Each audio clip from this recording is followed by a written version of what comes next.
दयाल की दया, राधा स्वामी सहाय, राधा।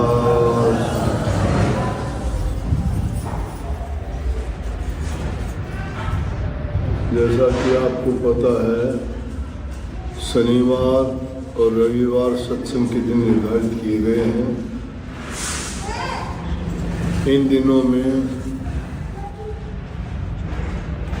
दूसरी बातों के लिए समय नहीं दिया जाता। आज सत्संग, दर्शन या कोई भजन बंदगी, सुमरण भजन ध्यान के संबंधित कोई किसी का प्रश्न हो, उसके बारे में पूछ सकते हैं।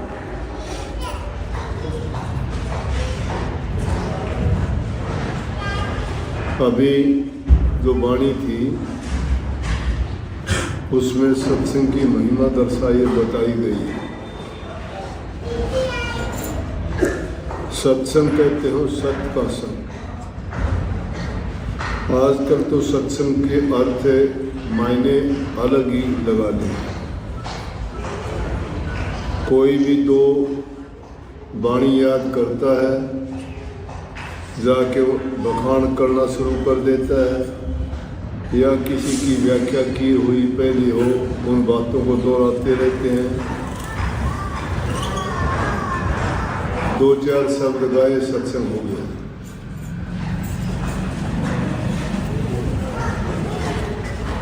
या कुछ देर के लिए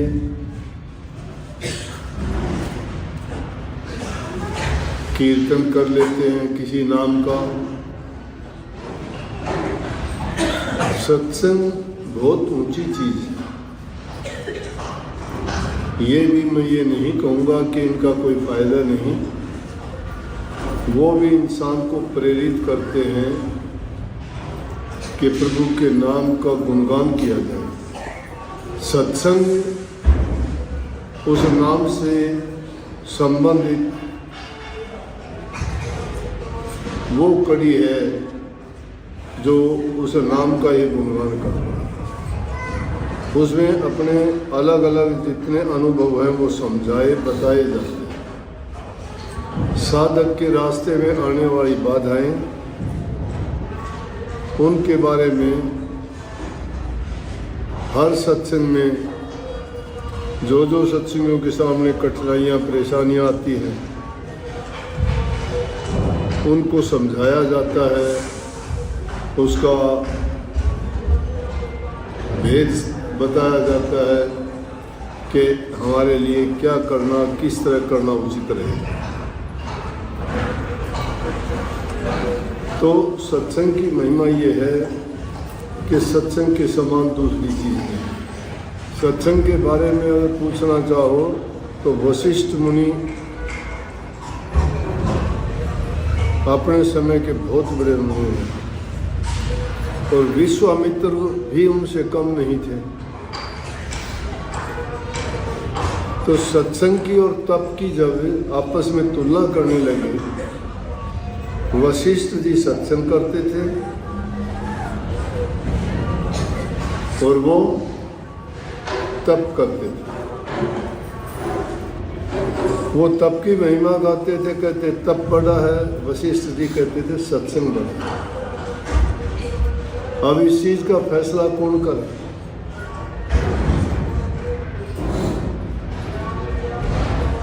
वो तो दोनों फैसला कर नहीं सकते थे। वो अपने सत्संग को बड़ा मानते थे, वो अपने तप को मानते थे। विश्वामित्र जी तप करने वाले के अंदर अहंकार आता है, अहंकारी हो गए। वो मानते ही नहीं थे किसी प्रकार से, बल्कि उन्होंने वशिष्ठ जी के प्रति एक प्रकार की दुश्मनी बना ली। और कई ऐसे अवसर आए जो उनको नीचा दिखाने के लिए प्रयास करते। लेकिन वशिष्ठ जी जो सत्संग करते थे, सत्संग कराते थे, सत्संग की महिमा जानते थे, वो उन बातों की ओर ख्याल ध्यान नहीं करते। परंतु एक बात विश्वामित्र को राज ऋषि ही कहते थे, क्योंकि जो राजकाज को छोड़ के ऋषि हुए थे तो जब कभी उनका मिलन होता तो उनको कहते थे आइए राज ऋषि। तो इस बात से उनको चिढ़ थी। तो जब दोनों की इस बात के लिए बहस हुई, वो कहते सत्संग बड़ा है, वो कहने लगे तप बड़ा। तो ब्रह्मा जी के पास गए, विष्णु जी के पास गए, लेकिन उनका कहीं भी फैसला नहीं हुआ। तो सब ने इशारा एक ही किया कि आप शेषनाग के पास जाइए, वो आपका फैसला कर दे। तो शेषनाग के बारे में ये कहते हैं कि सारी पृथ्वी को शेषनाग ने अपने सिर पे उठा रखा है और ये पृथ्वी सारी उसी पर आधारित है, टिकी हुई है। जब दोनों को आते देख के शेषनाग जी को भी बड़ा आश्चर्य सा हुआ कि आज कोई ना कोई समस्या है। शेषनाग जी को जाके दोनों कहने लगे कि आपके पास हम एक फैसला कराने के लिए आए हैं। तो वो भी जानते थे कि अगर मैं वशिष्ठ जी को बड़ा बताऊंगा, सत्संग को बड़ा बताऊंगा तो ये बुरा मानेगा, तब को बड़ा कैसे बताऊं, सत्संग बड़ा होता है। तो कहने लगे अच्छा आपका फैसला तो मैं करूंगा, लेकिन आप देखते नहीं हो पृथ्वी का सारा भार मेरे सिर पर टिका हुआ है, और इतना भार होते हुए कोई क्या फैसला कर सकता है। आप कृपा करके थोड़े समय के लिए इस पृथ्वी को धारण कीजिए, अपने सिर पर रखिए, मैं आपको फैसला सुना दूंगा। तो सबसे पहले विश्वामित्र, अहंकारी इंसान रुकता नहीं है, क्यों अहंकार उसको टिकने नहीं देता, वो दिखा देगा अपना अहंकार, फटाफट उठा। इसी प्रकार से दुर्योधन के साथ भी यही घटना हुई थी महाभारत में। श्री कृष्ण जी लेटे हुए थे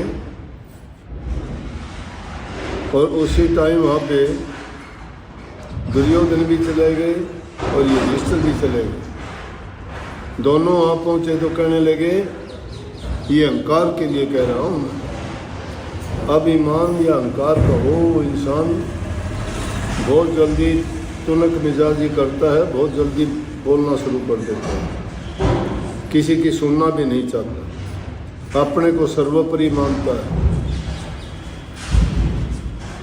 तो जब जाके श्री कृष्ण जी के पास कहने लगे हाँ कि कहो कैसे आए युधिष्ठिर जी, तो दुर्योधन बोलने लगा कि ये पहले मैं आया हूँ, मेरे से पूछिए।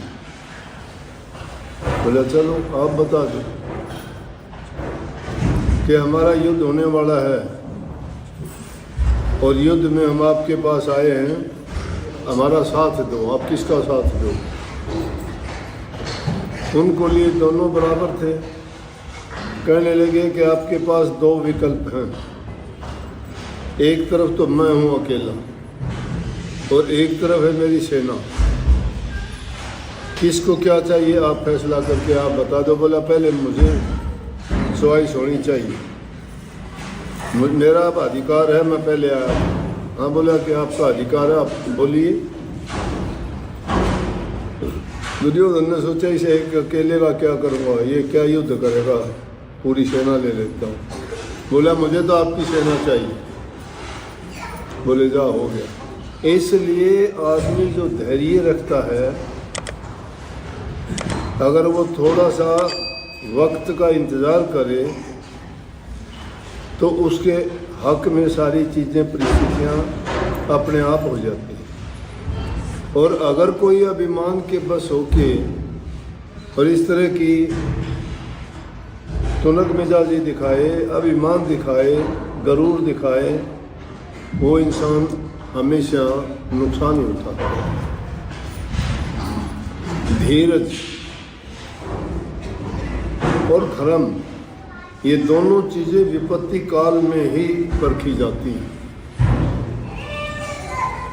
विपत्ति काल जब आता है तो आदमी का धैर्य परखा जाता है, कितना धैर्य वो रखता है। और ऐसे ही वक्त में धर्म का बारे में देखा जाता है, वो धर्म का कहाँ तक पालन करता है। इस प्रकार से धर्म का पालन मर्यादा पुरुषोत्तम श्री रामचंद्र जी ने करके दिखा दिया। राजगद्दी मिलने की बजाय 14 वर्ष का वनवास मिला, उन्होंने वो स्वीकार कर दिया। धर्म निभाया क्योंकि पिता की आज्ञा थी, पिता के हुक्म की पालना की, उन्होंने कष्ट की ओर नहीं देखी। 14 वर्ष का वनवास स्वीकार कर लिया क्योंकि पिता का हुक्म था, धर्म की परीक्षा हुई। तो ये तो बात थी अभिमान की। अब उसको बड़ा अभिमान था, जाके कहने लगा कि हाँ मुझे तो पृथ्वी, क्या बात है। बोला कि मैं अपने तप के बल से चाहता हूँ कि पृथ्वी यहाँ रुक जाए।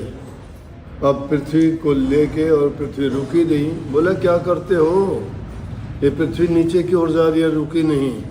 बोला कि मैं जितनी जिंदगी में जितना तप किया सारा देता हूँ, पृथ्वी रुक जाए, नहीं रुकी।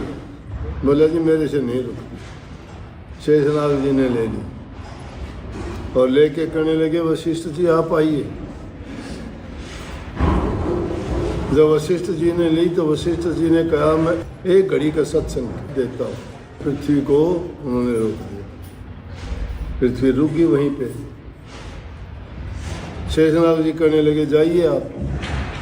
वो फिर पैस में आ गए, कहने लगे कि फैसला तो करो, ऐसे कैसे जाएं। बोला ऋषि जी फैसला तो हो चुका। वशिष्ठ जी ने तो सत्संग कर दिया ना, एक घड़ी का सत्संग। बोला कि एक घड़ी के सत्संग से इन्होंने पृथ्वी को रोक दिया, तेरी सारी जिंदगी भर के तप के कारण ये नहीं रुक पाई, तो फैसला हो चुका है, मेरे मुंह से क्या कहलवाते हो। तुम अपने आप सोच लो कि क्या हुआ। तो ये सत्संग की महिमा है। सत्संग में जाने से, सत्संग को अपनाने से, सत्संग में बताए उपदेश आदेश शिक्षा को मान के अपने जीवन को उसके अनुसार ढालने से इंसान का जीवन बदल जाता है। उसके जन्म जन्मांतर के कोटि पाप कट जाते हैं, उसका ये जीवन भी सुखी हो जाता है, संसारी जीवन, क्योंकि वो सब प्रकार की बुराइयों से, ऐबों से, बुरी आदतों से बच जाता है। सत्संग में आने से आप सारी की सारी जितने भी आजकल बुराइयां हमारे समाज में पनपी हुई हैं, कोई नशा करता है, कोई किसी से ईर्ष्या द्वेष करता है, लड़ाई झगड़े होते हैं, कोई किसी लालच के कारण क्या क्या कर जाते हैं, तो उसमें स्वार्थ, लालच, लोभ, ये चीज़ें सब की सब इंसान को गिरा देने वाली है। लेकिन सत्संग में आने से, सत्संग के वचन के सुनने से इंसान को ये पता लगता है कि मैं कहाँ हूँ, मेरे किस कर्म के करने से मुझे क्या लाभ मिलेगा। अगर मैं कोई बुरा कर्म करता हूँ तो मुझे उसकी सज़ा मिलेगी, भोगना पड़ेगा, कष्ट होंगे, दुख होंगे, यहाँ भी होंगे, और आगे जाके तो जो गति इस जीव की होगी वो अलग। लेकिन अगर मैं नेक काम करूँगा, प्रभु का सुमन करूँगा, ध्यान करूँगा, उनका गुणगान करूँगा, उनको याद करूँगा, तो मेरी बुराइयां भी जाती रहेंगी। और जिन बुराइयों से धन की बर्बादी, बल की बर्बादी, परिवार की बर्बादी, और भी जीवन में कितनी नुकसान देने वाली चीज़ें हैं, वो सब की सब छूट जाएंगी, तो सुखी जीवन जिएगा। इंसान का चरित्र बदल जाएगा। इसीलिए बड़े बड़े ठग थे, डाकू थे, चोर थे, लुटेरे थे, संतों की शरण में गए, जीवन बदल गया उनका। जीवन किस चीज ने बदल दिया? संग ने। संग कैसा? सत्संग, संतों का संग। कुसंग में जाने से इंसान बर्बाद होता है, सत्संग में जाने से इंसान का जीवन संवर जाता है। इसलिए सत्संग की महिमा गाई, कही कि सत्संग करो रे बनाई। सत्संग में यूं आके बैठ जाने से आपको कुछ हासिल होने वाला नहीं है। कितने ही लोग सत्संग में आते हैं जो उन बातों को मान के तो चलते हैं तो सब कुछ उनका बन जाता है, उनको शील, सब्र, संतोष सब कुछ आ जाता है। जो आते हैं स्वार्थ के लिए, निश्चित रूप से स्वार्थ पूर्ति हो जाएगी, लेकिन उनका लक्ष्य सिर्फ दुनियादारी के पदार्थों को प्राप्त करना, अपनी रोग बीमारी छोटी मोटी चीज़ों से जो परेशानियां उनसे निजात पाना, धन दौलत इन चीज़ों का, या परिवार में वो दूसरे ही पदार्थों की जो उनकी धारणा रहती है उनको हासिल करने के लिए आते हैं। अगर वो काम रहता है, बढ़ता है तो ठीक है, सत्संग को मानते हैं। नहीं, कुछ दिन के बाद में वो सत्संग को छोड़ देते हैं, वो सत्संग के काबिल नहीं होता। ऐसे लोग ही छोड़ते हैं जो लोग कुछ करते नहीं हैं। अगर सत्संग करते हैं, नाम का अभ्यास करते हैं, उनके मन की भावना बदल जाती है। उनके हृदय में नाम जब रच जाता है तो उसके बराबर तो कोई चीज़ ही नहीं है। ये साधु महात्मा फकीर जो हुए, जिन्होंने सब चीज़ों को तिलांजलि दे दी, उस रस के कारण राजा भी योगी बन गए, छोड़ के राजकाज को, सुख सुविधा को, सब चीज़ों को छोड़ के। जो कभी जमीन पर पैर नहीं रखते थे, वो राजकाज को छोड़ के नंगे पैरों जंगलों में घूमते हैं, कांटते चुभते हैं, शरीर से नंगे हैं, खाने को उनको कुछ नहीं, अन्न फल कंद मूल खाते हैं, लेकिन वो नाम उनको, सत्संग उनको भा जाता है तो उनको पता लगता है कि सत्संग की महिमा क्या है। वो रस जब नाम का आता है तो दुनियादारी के ये पदार्थ सब निके फीके झूठे दिखाई देते हैं। और जब तक इस संसार के रसों को कोई अच्छा सच्चा पक्का मानता है, निश्चित रूप से आपको कुछ समय के लिए खुशी देते हैं, खुशी देते हैं, लेकिन वो एक उस ऐसे स्लो पॉइजन की तरह से हैं कि धीरे धीरे तुम्हें जैसे दिमक अंदर से खा के ख़त्म कर देती है, इसी प्रकार से इंसान के जीवन को बर्बाद कर देती है। इंसान का जीवन बहुत बहुमूल्य है, उसकी कदर नहीं जानते लोग। सत्संग में भी इज्जत के लिए, मान बढ़ाई के लिए झूठी अपना ड्रामा करते हैं। अरे सत्संग में गए, सत्संग में जाने का मतलब होता है दीनहीन गरीब बन के जाए। वहाँ तो आदमी भिक्षुक बन के जाए, भिखारी बन के जाए। वहाँ अभिमान की कदर नहीं है। जो दीन ही नहीं होगा वो क्या लेके आएगा? मंगता और भिक्षुक बन के जाएगा और झोली भर के लेके आएगा। तो संतों के पास जब जाते हो तो अपनी सब अहंकार को, मैंपना जो है अपने, उसको दूर रख के जाए। संतों के सत्संग में नहीं देखते, ये खूबी है। यहाँ गरीब से गरीब आदमी भी, छोटे से छोटा काम करने वाला भी, बड़े से बड़े ऊंचे पद वाला भी, बड़े से बड़े धन दौलत का मालिक भी इसी एक ही जगह पर बैठे हुए हैं, एक ही जगह पर भोजन करेंगे, सब मिल बैठ के बात चर्चा करेंगे। घर बार की नहीं, नाम की, सत्संग की, प्रभु के गुणगान की, सुमन भजन की, ध्यान की। यहाँ कोई छोटा बड़ा, कोई जाति पाति नहीं।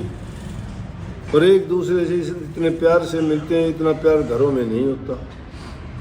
अपने खुद के परिवार से एक माँ बाप की संतान, उनका भी इतना प्यार नहीं कि इतने शांति से बैठे हुए कोई आपको रोकने वाला बैठाने वाला है क्या। सेल्फ डिसिप्लिन किसने बढ़ा दिया? ये सत्संग ने बढ़ा दिया। और जो सत्संग में आके बैठता है तो सत्संग में आके 3 चीज़ों को हमेशा खुले रखो। दृष्टि गुरु पे लगाए रखो, कारण खुले रहने चाहिए वचन को सुनने के लिए, और हृदय के दरवाजे खोल देने चाहिए कि उन वचनों को अंदर समा लेने के लिए। उनको सुन सुन के अपने अंदर में धर लो। यही सत्संग की खूबी है। सत्संग में आए या तो बैठते ही उबासी तोड़नी शुरू कर दी, उस इंसान की सत्संग में रुचि नहीं है। जिसको तड़फ है उसको उबासी आएगी या किसी की याद आएगी या किसी दृष्टि दूसरी ओर जाएगी? नहीं जाएगी। किस लिए आए हम, जिस मकसद के लिए आए हैं, उनकी दृष्टि उसी चीज पे रहेगी। उनको नहीं देखना किस चीज की आवाज है, कौन बोलता है, क्या होता है, नहीं। यहाँ मैं सत्संग करता रहूं और आपकी नजर ये रहे, ये रहे, ये रहे, ये नुगरापन है। निगुरा बिना गुरु का, जिसकी सत्संग में रुचि नहीं है। नुगरा अगर सत्संग में जावा तो भी कड़वा कड़वा देगा, मन नहीं टिकता उसका। मन जिसका ठहर जाता है, जिसको जिस चीज की तड़फ है, तलाश है, वो चीज मिल गई तो फिर वो दूसरी चीज को देखेगा क्या? नहीं देखेगा।